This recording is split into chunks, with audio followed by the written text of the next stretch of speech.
हाँ dear students, आपका एक बार फिर से वेलकम स्वामी केशवानंद ऑनलाइन क्लासेस में। देखिए,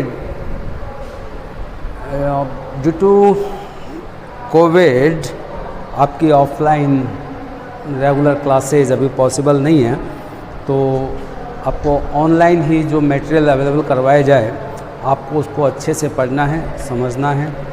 जो भी डाउट्स हो, ठीक है, उन्हें आप अपने कमेंट बॉक्स में जाके डाल सकते हैं। डेफिनेटली आपको उसका आंसर दिया जाएगा। तो स्टूडेंट्स देखिए, एनसीईआरटी का जो सिलेबस आपके बार 12th में आया है और लास्ट ईयर हमने 11th में एनसीईआरटी को स्टडी किया। तो एनसीईआरटी क्या होता है कि 2 साल का जो 2 इयर्स का जो कोर्स होता है ना, इसको बायो में उसने डिवाइड किया पूरा 10 यूनिट्स में। अब उन 10 यूनिट्स में से 5 यूनिट्स हम लोग 11th में पढ़ चुके हैं, ठीक है। तो वो जो 5 यूनिट्स थी 11th में, उनमें फर्स्ट था diversity in living words. After that second unit जो हमने 11th में पढ़ी, structural organisation of plants and animals. After that cell structure and functioning and plant physiology and animal physiology. तो बायो के ये जो टॉपिक थे, ये 5 यूनिट्स हम लोगों ने 11th में पढ़े।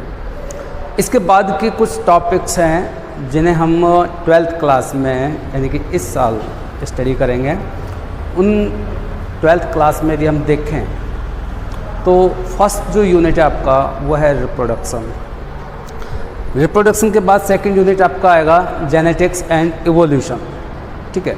जेनेटिक्स में हम लोग जनरली आप जानते हैं कि जो हेरिडिटरी करैक्टर्स होते हैं, ठीक है ना, लिविंग बींग्स में कैसे वेरिएशंस आती हैं, क्यों वेरिएशंस आती हैं, क्यों एक स्पीसीज़ के सारे मेंबर्स एक जैसे दिखाई देते हैं, उन सब के फैक्टर्स के बारे में हम लोग। और इवोल्यूशन, ये जो डेवलपमेंट हुआ है ऑर्गेनिजम्स का, ठीक है ना, ये कैसे कैसे हुआ है, कौन कौन सी थ्योरीज हैं, तो वो जेनेटिक एंड इवोल्यूशन आपका सेकेंड यूनिट रहेगा।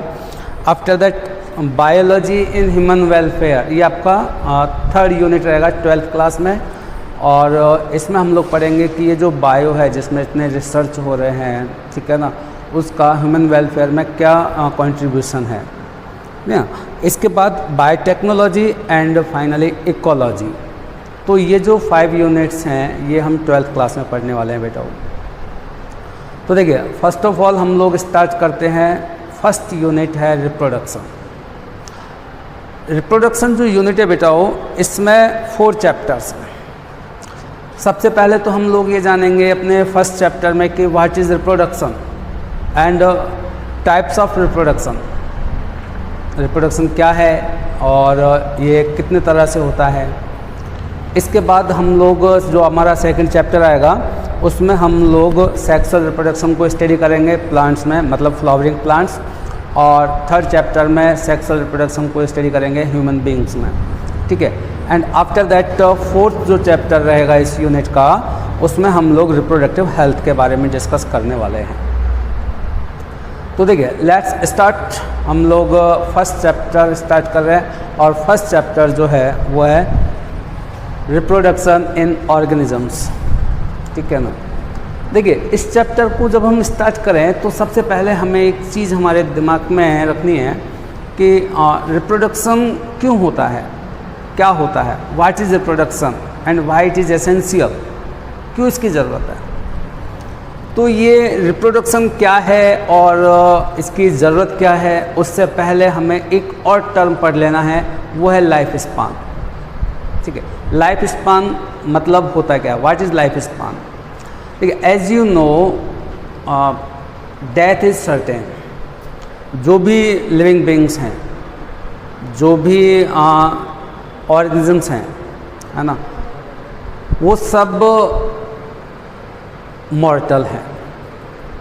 डेथ सबकी होती है सर्टेन पीरियड, जब वो अपने लाइफ को सर्वाइव करते हैं और after some time they becomes die, वो मर जाते हैं। तो ये बर्थ से लेकर के और डेथ तक का जो पीरियड होता है, नेचुरल डेथ, है ना, a period from birth to natural death, is called lifespan of that organisms. इस नेचर में बहुत सारे लिविंग बींग्स हैं, स्मॉल से लेकर के ह्यूज बहुत बड़े बड़े ऑर्गेनिजम्स इस नेचर में अवेलेबल हैं। तो सबका जो लाइफ स्पान है वो अलग अलग होता है, वेरीज करता है, ठीक है। किसी का बहुत शॉर्ट होता है, मतलब 1 to 2 days, किसी का 1 to 2 years होता है, तो किसी का 100 years तक होता है। तो लाइफ स्पान बर्थ से लेकर के नेचुरल डेथ तक का जो पीरियड होता है उसको हम कहते हैं लाइफ स्पान। सपोज करो यदि कोई ऑर्गेनिज्म अपने लाइफ स्पान में ख़त्म हो जाता, तो आज हम जो इतनी सारे स्पीसीज़ अपने सराउंडिंग में देख रहे हैं, है ना, इतने सारे प्लांट्स की स्पीसीज़ है, इतने सारे एनिमल्स की स्पीसीज़ है, वो कैसे है? How it is possible? It is possible due to reproduction. Reproduction एक ऐसा बायोलॉजिकल प्रोसेस है जिसमें कोई भी लिविंग बींग्स अपने जैसा ऑफस्प्रिंग जनरेट कर लेता है, और उस इंडिविजुअल की डेथ के बाद भी उस स्पीसीज़ की कंटिन्यूटी इस नेचर में हमेशा बनी रहेगी, एक्सिस्टेंस उसका हमेशा बना रहेगा। तो नेचर में अपना एक्सिस्टेंस बनाए रखने के लिए, ठीक है ना, रिप्रोडक्शन की बहुत ज़रूरत होती है। अब देखिए, इससे पहले हम लोग रिप्रोडक्शन को आगे स्टडी करें, थोड़ा लाइफ स्पान के बारे में जान लें। लाइफ स्पान जो होते हैं, कुछ एग्जांपल्स मैंने आपके बोर्ड पे लिखे हैं सामने, देखिए। Life span, period from birth to natural death. ध्यान रखना आपको, नेचुरल डेथ, कोई एक्सीडेंटल डेथ हो जाती है वो उसका लाइफ स्पान नहीं है ना। Natural death, period from birth to natural death of an organism represent its life span. Okay, birth से लेकर के नेचुरल डेथ तक का जो टाइम पीरियड होता है उसको हम लाइफ स्पान कहते हैं। देखिए, लाइफ स्पान जो होता है, इसमें कुछ एग्जांपल्स मैंने दिए हैं यहाँ पे, आपके एनसीईआरटी बुक्स में भी हैं। एलिफेंट, एलिफेंट इसका लाइफ स्पान होता है 60 to 70 ईयर्स। मतलब नॉर्मली जो एलिफेंट होता है वो 60 to 70 ईयर्स सर्वाइव करता है। आफ्टर दैट डॉग, इसका होता है 10 to 13 ईयर्स। ये एवरेज लाइफ स्पान है बेटा, है ना। कोई डॉग ऐसे भी हो सकते हैं जिनकी लाइफ स्पान 10 से कम भी हो सकता है, 10 ईयर से कम भी हो सकता है। कुछ डॉग स्पीसीज ऐसे भी हैं जिनकी life span more than 13 years भी हो सकता है, ठीक है ना। तो यहाँ पे ये जो मैंने यहाँ पे आपको बताया है, ये सारे एवरेज लाइफ स्पान दिए हुए हैं। हॉर्स, हॉर्स का लाइफ स्पान होता है 25 to 30 years, 25 to 30 years. Cow 18 to 22 years. Crocodile 60 years. Parrot 140 year, parrot का लाइफ स्पान था 140 ईयर्स। Crow 15 years. अब आप यहाँ पे you can see parrot and crow, इनका जो साइज होता है सेम होता है, अप्रोक्सीमेटली सेम होता है, लगभग सेम साइज के होते हैं क्रो एंड पैरट, बट इनके लाइफ स्पान में इतना ज़्यादा डिफरेंस होता है। यू कैन सी पैरट का life span 140 year, where crow 15 years. It means simple सा कंक्लूजन ये है कि जो लाइफ स्पान होता है वो ऑर्गेनिज्म की साइज पे डिपेंड नहीं करता, समझ रहे हो। जो लाइफ स्पान होता है वो ऑर्गेनिज्म की साइज पे डिपेंड नहीं करता है। ऐसा नहीं है कि यदि कोई ऑर्गेनिज्म बहुत स्मॉल साइज का है तो उसका लाइफ स्पान शॉर्ट रहेगा, ऐसा नहीं है। जैसा कि आप ये एग्जांपल से आप देख रहे हैं, पैरट और क्रो दोनों का सेम साइज है, बट पैरट का लाइफ स्पान 140 ईयर्स और क्रो का होता है ओनली 15 ईयर्स, है ना। ऐसे mango tree and people tree, mango tree का लाइफ स्पान पीपल के कंपैरिजन में बहुत शॉर्ट होता है, जबकि दोनों का साइज अप्रोक्सीमेटली सेम होता है ना। तो जो लाइफ स्पान होता है ना, ये साइज पे डिपेंड नहीं करता है। ओके, बटरफ्लाई, इसका लाइफ स्पान होता है 1 to 2 वीक्स, ठीक है ना। Fruit fly, fruit fly 40 to 50 days, 40 to 50 days. यहाँ पे आप इसको 1 मंथ अप्रोक्सीमेटली कह सकते हैं। रोज़, रोज़ जो होता है बेटा, इसका लाइफ स्पान होता है 5 to 7 years. Banana tree 25 years. Banyan tree, बरगद, ठीक है ना, बनियान ट्री का लाइफ स्पान होता है 200 to 300 ईयर्स। बनियान ट्री का लाइफ स्पान 200 to 300 ईयर्स होता है। Rice plant 3 to 4 month, tortoise 100 to 150 years, ठीक है।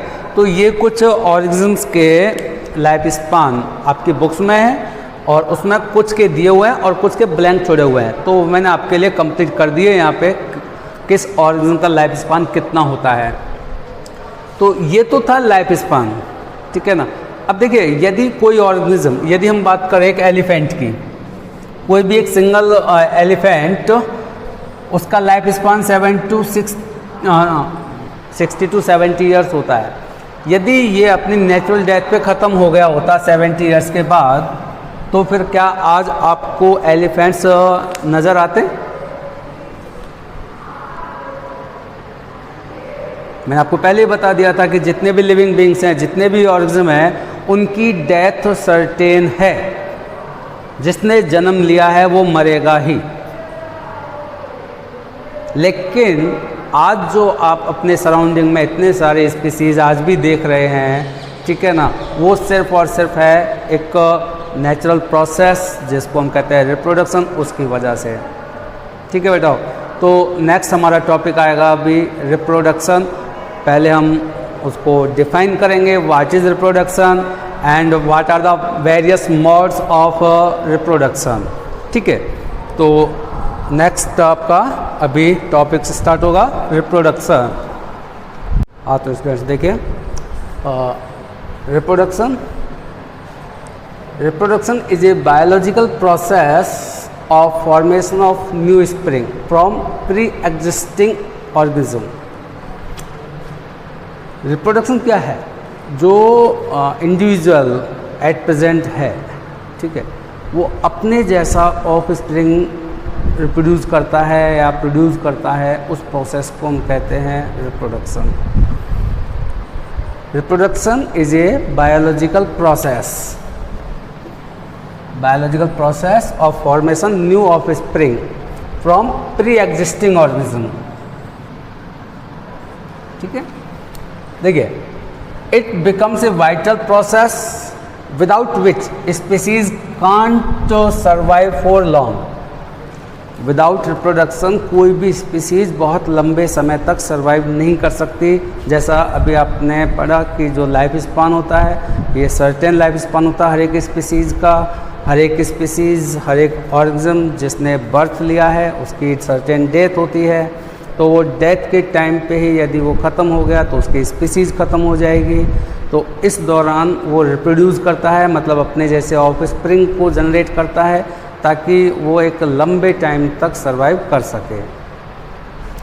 It ensure continuity of species generation after generation as older individual undergo senescence and ultimately they die. रिप्रोडक्शन क्यों essential है? क्योंकि एक डेफिनेट लाइफ स्पान होता है और एक नेचुरल डेथ के साथ ही स्पीसीज ख़त्म हो जाती है यदि ये रिप्रोडक्शन नहीं होता तो अपना एक्सिस्टेंस बनाए रखने के लिए, नेचर में अपना एक्सिस्टेंस हमेशा रहे, उसके लिए रिप्रोडक्शन बहुत ही एसेंशियल होता है। अब देखिए, अब हम बात करते हैं टाइप्स ऑफ रिप्रोडक्शन। तो there main two types of reproduction. First is asexual reproduction and second one is sexual reproduction. जितने भी लिविंग बींग्स हैं नेचर में, कुछ यूनिसेलुलर हैं, कुछ मल्टी सेलुलर हैं, किनका बॉडी ऑर्गेनाइजेशन सेल लेवल का, टिश्यू लेवल का, ऑर्गन लेवल का है, बहुत हाईली कॉम्प्लेक्सिव टाइप के भी एनिमल्स हैं, प्लांट्स हैं। तो उन सब में ऑफ स्प्रिंग को जनरेट करने का जो एक प्रोसेस है, मतलब रिप्रोडक्शन का जो एक तरीका है, वो सेम नहीं हो सकता है ना। तो इस बेस पे ये जो रिप्रोडक्शन होता है ये टू टाइप का होता है बेटा। देखिए, एक तो होता है एसेक्सुअल। एसेक्सुअल में क्या होता है कि सिंगल पेरेंट अपने जैसा ऑफस्प्रिंग प्रोड्यूस कर लेता है, ठीक है ना, without involvement process of formation of gametes, मतलब गैमेट्स इसमें नहीं बनते, ठीक है ना। तो एक सिंगल पेरेंट जब बिना गैमेट फॉर्म किए अपने जैसा ऑफस्प्रिंग प्रोड्यूस कर लेता है, तो this type of reproduction is called asexual reproduction, ठीक है। एसेक्सुअल रिप्रोडक्शन देखिए, offspring produced by single parent with और without the involvement of gamete formation. Gametes नहीं बनते हैं, बन भी सकते हैं, बट जो फर्स्ट और एसेंशियल कंडीशन है वो है कि यहाँ ऑफस्प्रिंग सिंगल पेरेंट ही प्रोड्यूस करता है। Okay. Second type of reproduction is sexual reproduction. Offspring produced by two parents of opposite sex. Opposite sex के two parents means male and female parents, ठीक है ना, ये मिलकर ऑफस्प्रिंग प्रोड्यूस करते हैं। तो इस टाइप के रिप्रोडक्शन को हम कहते हैं सेक्सुअल रिप्रोडक्शन। और इसमें सबसे खास बात ये है कि it involve the fusion of male and female gametes. Means यहाँ फर्टिलाइजेशन होता है, fusion of male and female gametes, this process is known as fertilisation. तो सेक्सुअल रिप्रोडक्शन में फ्यूजन होता है मेल और फीमेल गैमेट्स का, ये एसेंशियल होता है। इसी वजह से सेक्सुअल रिप्रोडक्शन में क्या होता है कि जो वेरिएशंस आती हैं ऑफस्प्रिंग में, जबकि यहाँ जो एसेक्सुअल रिप्रोडक्शन में जो ऑफस्प्रिंग जनरेट होगी, जो प्रोड्यूस होगी, ठीक है ना, वो एकदम से अपना मार्फोलॉजिकली और जेनेटिकली बिल्कुल आइडेंटिकल कॉपी होती है, कोई वेरिएशन नहीं। जैसे हम लोग किसी पेपर की फ़ोटोकॉपी करवाते हैं तो वो सेम कॉपी निकल के आती है, एसेक्सुअल रिप्रोडक्शन में भी सेम ऐसा होता है। और जब कोई ऑर्गेनिज्म, ठीक है ना, जेनेटिकली और मॉर्फोलॉजिकली सेम हो, आइडेंटिकल हो, ठीक है ना, टू देयर पेरेंट्स, तो दैट्स कॉल्ड क्लोन। उनको हम कहते हैं क्लोन, ठीक है ना। Species which are genetically and morphologically same are called clone, ठीक है। यहाँ जो एसेक्सुअल रिप्रोडक्शन होता है बेटाओ, इसमें क्या होता है कि जो ऑफस्प्रिंग जो जनरेट होती है ना, वो सिंगल पेरेंट से होती है। और सिंपलर ऑर्गेनाइजेशन वाले जो ऑर्गेनिज्म होते हैं, मतलब जिनका सेल, जिनका बॉडी ऑर्गेनाइजेशन बहुत सिंपल होता है, सेल लेवल का होता है, या यूनिसेलर जो होते हैं, मोस्ट कॉमनली एसेक्सुअल रिप्रोडक्शन उन्हीं में होता है ना। मोस्टली जो यूनिसेलर जो ऑर्गेनिज्म होते हैं उनमें इस टाइप का एसेक्सुअल रिप्रोडक्शन होता है। इसके अलावा यहाँ हम लोग आप जानेंगे कि एसेक्सुअल रिप्रोडक्शन जो होता है उसके कई सारे मेथड्स हैं, कई सारे मोड्स हैं। फ्रेगमेंटेशन है, सेल डिवीज़न है, बडिंग है, ठीक है ना। वेजिटेटिव रिप्रोडक्शन भी एसेक्सुअल रिप्रोडक्शन का ही एक टाइप है, जो कि जनरली प्लांट्स में होता है, ठीक है। तो अब हम आगे डिस्कस करेंगे एसेक्सुअल रिप्रोडक्शन के मोड्स क्या क्या हैं, मोनेरा में किस तरह से होता है, प्रोटिस्ट में किस तरह से होता है, ठीक है, अमीबा, पैरामीशियम, इन सब में। और किसी में क्या होता है कि पर्टिकुलर स्ट्रक्चर्स भी होती है एसेक्सुअल रिप्रोडक्शन के लिए, ठीक है ना, कॉनिडिया, जूस्पोर्स एटसेट्रा। ये सारे हम लोग अभी डिस्कस करेंगे विद एग्जांपल कि किस में किस तरह से जो रिप्रोडक्शन कंप्लीट होता है, एसेक्सुअल रिप्रोडक्शन। तो अभी हम आगे एसेक्सुअल रिप्रोडक्शन के बारे में डिस्कस करेंगे। हाँ, तो स्टूडेंट्स देखिए, सेल डिवीज़न, सेल डिवीज़न एक प्रोसेस है मोनेरिन और प्रोटिस्ट जो होते हैं, ठीक है, मोनेरा एंड प्रोटिस्ट, इनमें जो एसेक्सुअल रिप्रोडक्शन होता है इनका मोड होता है सेल डिवीज़न के थ्रू। सेल डिवीज़न का एक प्रोसेस है बडिंग, जो कि यीस्ट में होता है ना। और दूसरा इसका मोड है बाइनरी फिशन, अमीबा, पैरामीशियम जो होते हैं इनमें इस तरह से होता है। देखिए इसमें क्या होता है, बडिंग में क्या होता है कि ये जो यीस्ट है इसकी एक पेरेंट सेल, ये एक यीस्ट की पेरेंट सेल है,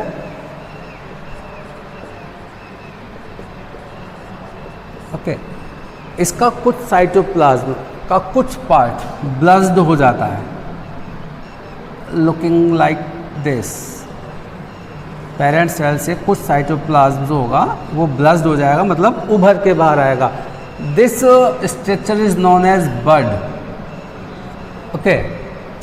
this bud taking nutrition from this parent cells and enlarge their size.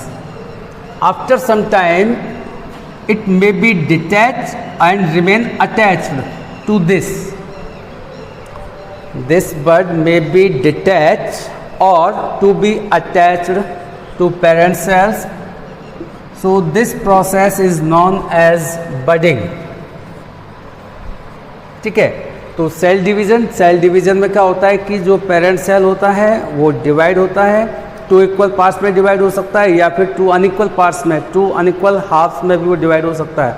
तो अनइक्वल हाफ में जब वो डिवाइड होता है तो इसका एग्जांपल मैं आपको बताया बडिंग, जो कि यीस्ट में होता है, ठीक है।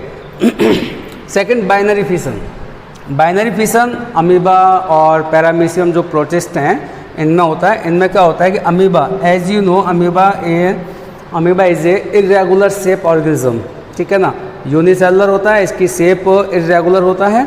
इसका भी साइटोप्लाज्म जो है 2 पार्ट्स में डिवाइड होगा, 2 इक्वल पार्ट्स में डिवाइड होना स्टार्ट होता है। फर्स्ट ऑफ ऑल इसका जो न्यूक्लियस है वो 2 पार्ट्स में डिवाइड होगा, ठीक है ना। 2 न्यूक्लियस डिवाइड होने के बाद इसका जो साइटोप्लाज्म है वो भी 2 पार्ट्स में डिवाइड होगा and ultimately it gives rise to 2 individuals, 2 amoeba form there. This is the simple process in amoeba, ठीक है। देखिए ये जो सिचुएशन है अमीबा में, ये फेवरेबल कंडीशंस में होता है। एसेक्सुअल रिप्रोडक्शन अमीबा में फेवरेबल सिचुएशंस में होता है, मतलब जब जो सिचुएशंस होती हैं उसको फेवरेबल होती है, अच्छी गुड सिचुएशंस जब होती है तो अमीबा एसेक्सुअल रिप्रोड्यूस करता है। और जब अनफेवरेबल कंडीशंस होती हैं, अनफेवरेबल कंडीशंस में क्या होता है कि ये जो अमीबा होता है ये स्यूडोपैड्स डेवलप करता है। स्यूडोपैड्स डेवलप करता है तो उससे एक 3 लेयर स्ट्रक्चर डेवलप होता है और वो 3 लेयर स्ट्रक्चर इस अमीबा को पूरी तरह से कवर कर लेता है। कब? अनफेवरेबल कंडीशंस में, ठीक है ना। फेवरेबल कंडीशंस में तो इस तरह से हो जाएगा, ठीक है ना। जब अमीबा के लिए परिस्थितियां सही हैं, फेवरेबल हैं, तो एसेक्सुअल रिप्रोडक्शन बाइनरी फिशन से हो जाएगा। बट जब अनफेवरेबल कंडीशंस होती हैं दैट टाइम अमीबा स्यूडोपैड्स डेवलप करेगा, वहाँ से एक 3 लेयर कवरिंग इस अमीबा को पूरी तरह से कवर कर लेंगी और उस कवरिंग को हम कहते हैं सिस्ट। क्या बोलेंगे उसको? सिस्ट।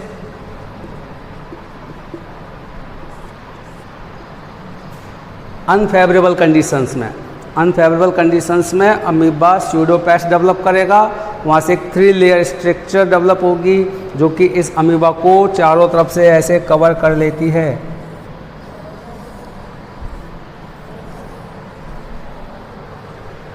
ताकि ये अनफेवरेबल कंडीशन में भी सरवाइव करे, ठीक है। इस प्रोसेस को हम कहते हैं इंसेस्टिकेशन।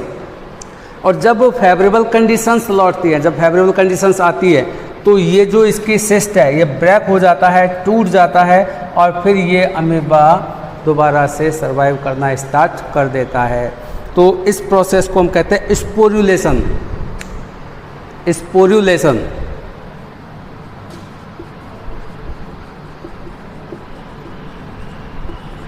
आपको ये 2 वर्ड्स याद रखने हैं, सिस्ट और स्पोरुलेशन।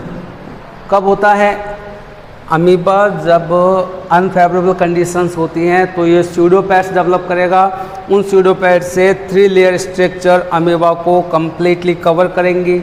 इस कवरिंग को हम कहते हैं cyst and this process is known as encystation, okay. And then favourable conditions comes, और जब वापस फेवरेबल कंडीशंस आती हैं तो फिर ये जो सिस्ट है ये ब्रेक डाउन हो जाता है, टूट जाता है और इसके ब्रेक डाउन होने से अमीबा फ्री होकर के वापस से इंडिविजुअल की तरह बिहेव करना स्टार्ट कर देता है। तो this process of breaking cyst is known as sporulation. ठीक है। तो ये तो हुआ सेल डिवीज़न, ओके। मोनेरा और प्रोटिस्ट में जो एसेक्सुअल रिप्रोडक्शन होता है वो सेल डिवीजन से होता है। सेल डिवीजन में कोई भी एक सेल 2 इक्वल सेल्स में या 2 अनइक्वल सेल्स में डिवाइड होती है। जब अनइक्वल्स का है तो उसका एग्जांपल मैं आपको बताया यीस्ट, जो कि एक मोनेरा है। प्रोटिस्टा में आप देखेंगे कि ये जो अमीबा का एग्जांपल दिया, पैरामीशियम में भी ऐसे ही होता है, ठीक है। इसके बाद हम देखते हैं कि फंजाई है ना, और बाकी जो अदर्स कैटेगरी हैं एनिमल्स की, उनमें किस तरह से एसेक्सुअल रिप्रोडक्शन होता है। तो उनमें कुछ पर्टिकुलर स्ट्रक्चर्स डेवलप होती है बेटा, एसेक्सुअल रिप्रोडक्शन के लिए कुछ पर्टिकुलर स्ट्रक्चर्स डेवलप होती हैं। तो कौन कौन सी स्ट्रक्चर किस टाइप के ऑर्गेनिज्म में डेवलप होती हैं उनके बारे में अभी हम डिस्कस करेंगे। हाँ, तो स्टूडेंट्स देखिए, एसेक्सुअल रिप्रोडक्शन का जो फंजाई और सिंपल प्लांट्स जो होते हैं, एल्गी है ना, फंजाई और एल्गी, इनमें एसेक्सुअल रिप्रोडक्शन के लिए कुछ पर्टिकुलर स्ट्रक्चर्स प्रेजेंट होती हैं, स्पेशल स्ट्रक्चर्स पाई जाती हैं एसेक्सुअल रिप्रोडक्शन के लिए। अब वो स्ट्रक्चर्स कौन कौन सी हैं और किन में हैं, तो वो हम लोग देख लेते हैं। देखिए, एक तो होता है जू स्पोर्स। देखो बेटा, यहाँ पे जू स्पोर्स, जू वर्ड जो होता है ना वो हमेशा मोटाइल के लिए आता है, मतलब जो मूवमेंट कर सकते हैं, है ना, उनके लिए जू स्पोर्स वर्ड यूज़ होता है। तो जू spores, second one is conidia, third one birds and fourth one gemmules. ठीक है ना। तो जो फंजाई एंड जो सिंपल एल्गी जो होते हैं, है ना, उनमें एसेक्सुअल रिप्रोडक्शन के लिए ये कुछ पर्टिकुलर स्ट्रक्चर्स हैं, जू spores, conidia, birds and gemmules. ठीक है। अब इनके एग्जाम्पल के साथ आपको ये याद रखना है, जो जू स्पोर्स होते हैं ये क्लोमाइडोमोनास, ठीक है, जो कि एक एल्गी है। इसमें आप देखेंगे ये जो क्लोमाइडोमोनास की एक सिंगल सेल है, ठीक है ना, इसमें ये बहुत सारे स्पोर्स फॉर्म होते हैं। ये स्पोर्स जब फेवरेबल कंडीशंस आती है तो ये इनका ये जो आउटर कवरिंग है क्लेमाइडोमोनास का, ये ब्रेक होता है और ये स्पोर्स एनवायरनमेंट में रिलीज कर दिए जाते हैं।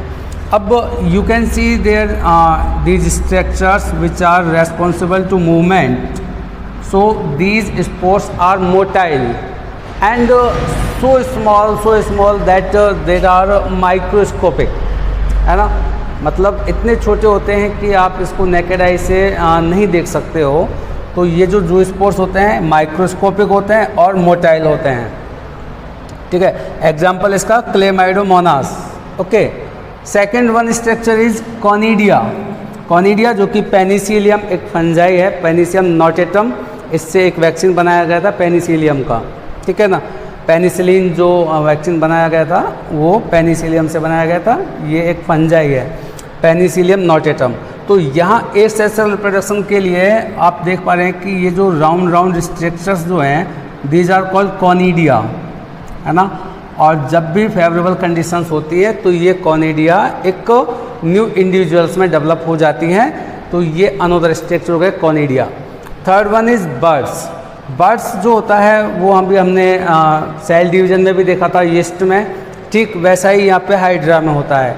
ये हाइड्रा की जो सेल है इसके अंदर से साइटोप्लाज्म ब्लस्ड हो जाता है और as you can see here ये एक हाइड्रा की बॉडी से ये एक ब्लस्ड पार्ट उभरा हुआ है जिसको हम बर्ड कहेंगे।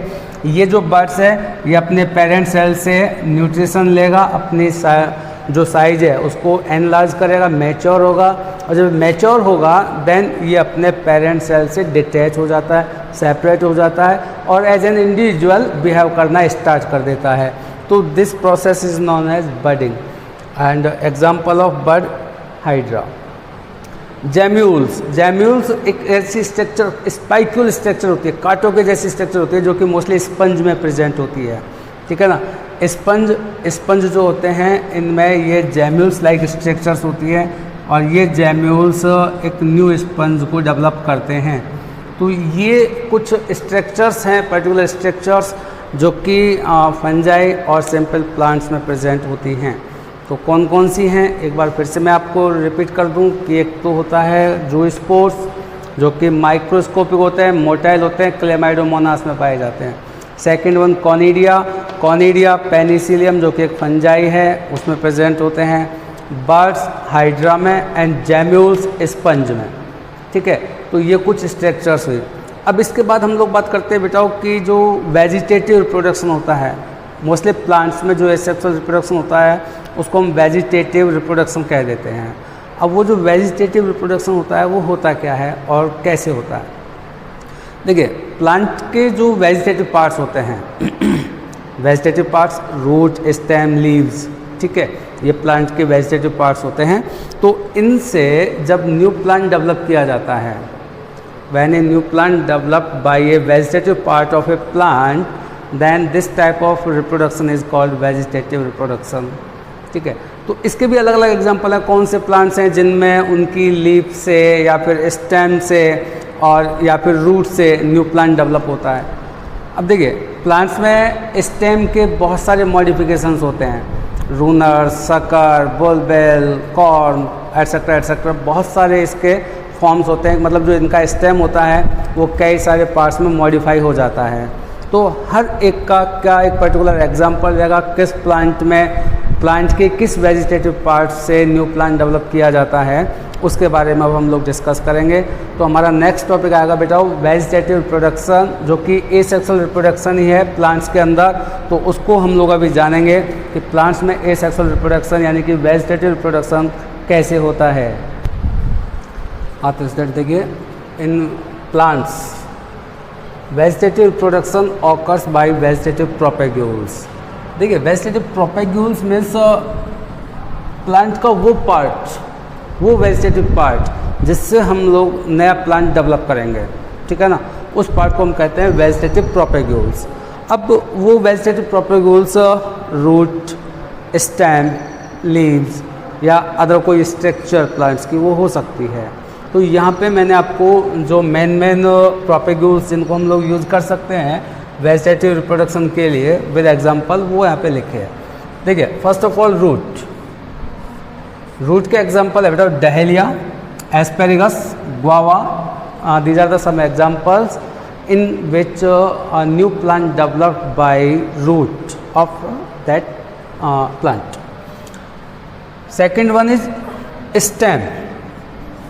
ठीक है ना, and there are various modification of stems, tubers, bulbs, rhizome, corms, sucker, runner, stolon, offsets etcetera.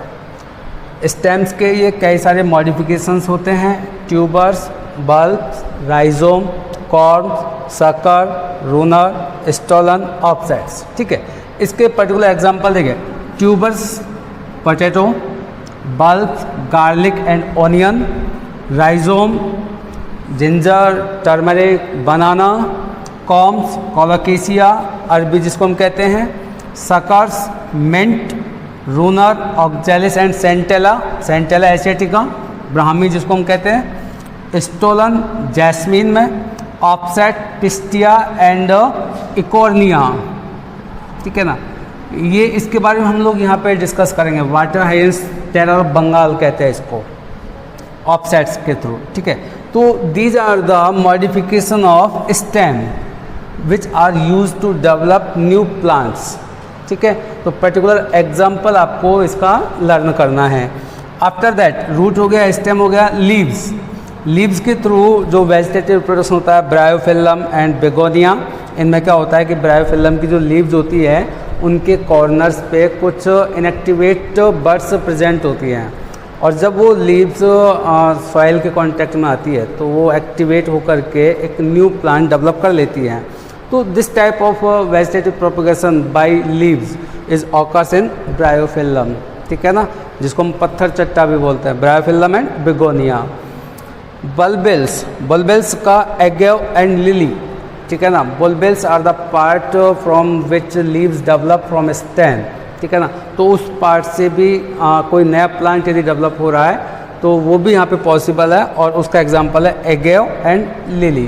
तो these are the vegetative parts and these are the examples. ठीक है ना, नथिंग एल्स। इससे ज़्यादा आपके अभी कोर्स में ज़्यादा कुछ है नहीं, तो आपको तो ये एग्जांपल्स के साथ वेजिटेटिव पार्ट से कौन सा प्लांट डेवलप होता है ये आपको याद रखना है। अब देखिए, अब हम लोग बात करते हैं टेरर ऑफ बंगाल, वाटर हाइएंथ। ठीक है, वाटर हाइएंथ जो होता है ये मोस्ट इन्वेसिव वीड्स है। मोस्ट इन्वेसिव वीड्स मतलब बहुत ही खतरनाक खरपतवार, वेस्ट प्रोडक्ट, वेस्ट प्लांट। ठीक है, अच्छा, इसको इंपोर्ट किया गया था because of its beautiful flowers. इसके जो फ्लावर्स होते हैं वो बहुत ही अच्छे होते हैं, पर्पल कलर के फ्लावर्स होते हैं, ताकि किसी भी लेक या पॉन्ड की ब्यूटी को वो बहुत ज़्यादा बढ़ा देते हैं, सुंदरता को बढ़ा देते हैं। तो इस वजह से इसको इंपोर्ट किया गया था। ठीक है, ग्रो इन स्टैंडिंग वाटर। ठीक है ना, ये स्टैंडिंग वाटर में रैपिडली ग्रो करता है। इसका सबसे, इसको टेरर ऑफ बंगाल क्यों कहते हैं? इसका रीज़न ये है कि it drains oxygen from water. Water के अंदर जितना भी ऑक्सीजन होता है ये सब उसको ड्रेन कर लेता है, खुद एब्जॉर्ब कर लेता है। उससे क्या होगा कि जो एक्वेटिक एनिमल्स हैं, मोस्टली जो फिशेज़ हैं, ठीक है ना, उनकी डेथ हो जाती है क्योंकि उनको रेस्पिरेट करने के लिए ऑक्सीजन अवेलेबल नहीं होगी। तो इसलिए इसको हम कहते हैं टेरर ऑफ बंगाल। अच्छा, इसका जो वेजिटेटिव रिप्रोडक्शन का रेट है वो भी बहुत ही मैक्सिमम होता है। मतलब इसका वेजिटेटिव प्रोपगेशन बहुत ही फिनोमिनल रेट से होता है, मतलब बहुत ही तेज़ी से होता है। इस वजह से क्या होता है कि ये उस स्टैंडिंग वाटर का सारा ऑक्सीजन को ड्रेन कर लेती है और वहाँ पे जो एक्वेटिक एनिमल्स हैं, मोस्टली फिश जो होती हैं, उनकी बहुत तेज़ी से डेथ होने लगती है। इसलिए इसको हम टेरर ऑफ बंगाल कहते हैं, ठीक है ना बेटा। तो यहाँ ये आपका जो एसेक्सुअल रिप्रोडक्शन है बेटा ये कंप्लीट हुआ। और एसेक्सुअल रिप्रोडक्शन जो सिंपल जो ऑर्गेनिज्म होते हैं उनमें रिप्रोडक्शन का एक कॉमन मेथड होता है। इसके अलावा ये जो सेक्सुअल रिप्रोडक्शन करते हैं तो वो सिर्फ अनफेवरेबल सिचुएशंस में करते हैं। अदरवाइज़ जब फेवरेबल सिचुएशंस होती हैं तो ये सिर्फ और सिर्फ एसेक्सुअल रिप्रोडक्शन ही करते हैं। सेक्सुअल रिप्रोडक्शन इनमें कब होगा? जब अनफेवरेबल सिचुएशंस होंगी, तब जाके इनमें सेक्सुअल रिप्रोडक्शन होता है। अदरवाइज़ मोस्ट कॉमन मेथड होता है इनमें, सिंपल रिलेटिव जो ऑर्गेनिज्म वाले हैं इनमें एसेक्सुअल रिप्रोडक्शन होता है, ठीक है। तो इस वीडियो में आज हम एसेक्सुअल रिप्रोडक्शन के बारे में ही हम लोग यहाँ पे अब बात की हमने। नेक्स्ट वीडियो में हम लोग सेक्सुअल रिप्रोडक्शन के बारे में डिस्कस करेंगे।